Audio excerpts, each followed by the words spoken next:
ലൈംഗികാരോപണത്തിന്റെ പശ്ചാത്തലത്തിൽ പദവിയിൽ തുടരുന്നത് ശരിയല്ല. അമ്മ ജനറൽ സെക്രട്ടറി സ്ഥാനത്തിൽ നിന്ന് സ്വമേധയാ രാജിവെച്ചതായി നടൻ സിദ്ദിഖ് അറിയിച്ചു. രാജിവെച്ചതായി അമ്മ പ്രസിഡന്റ് മോഹൻലാലിന് കത്തയക്കുകയും ചെയ്തിട്ടുണ്ട്. ഹേമ കമ്മിറ്റി റിപ്പോർട്ടിൽ നടത്തിയ പരാമർശങ്ങളിൽ തിരുത്തുമായി നടൻ ഇന്ദ്രൻസ്.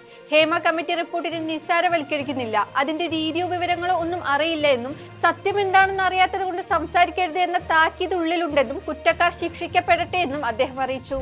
സമ്മതപത്രം നൽകിയിട്ടില്ലാത്ത ജീവനക്കാരുടെ ശമ്പളത്തിൽ നിന്ന് മുഖ്യമന്ത്രിയുടെ ദുരിതാശ്വാസ നിധിയിലേക്ക് തുക പിടിക്കില്ലെന്ന് ധനവകുപ്പ് additional chief secretary doctor A Jayathilak. സമ്മതപത്രം നൽകാത്തവർക്ക് PF ലോൺ അപേക്ഷ നൽകുന്നതിന് സ്പാർക്കിൽ നിലവിൽ തടസ്സങ്ങളില്ലെന്നും അദ്ദേഹം അറിയിച്ചു. ബുൾഡോസർ ഉപയോഗിച്ച് നീതി നടപ്പാക്കുന്നത് അല്പം പോലും അംഗീകരിക്കാനാവുന്നതല്ലെന്നും അത് തുടരുന്നെന്നും കോൺഗ്രസ് നേതാവ് പ്രിയങ്ക ഗാന്ധി.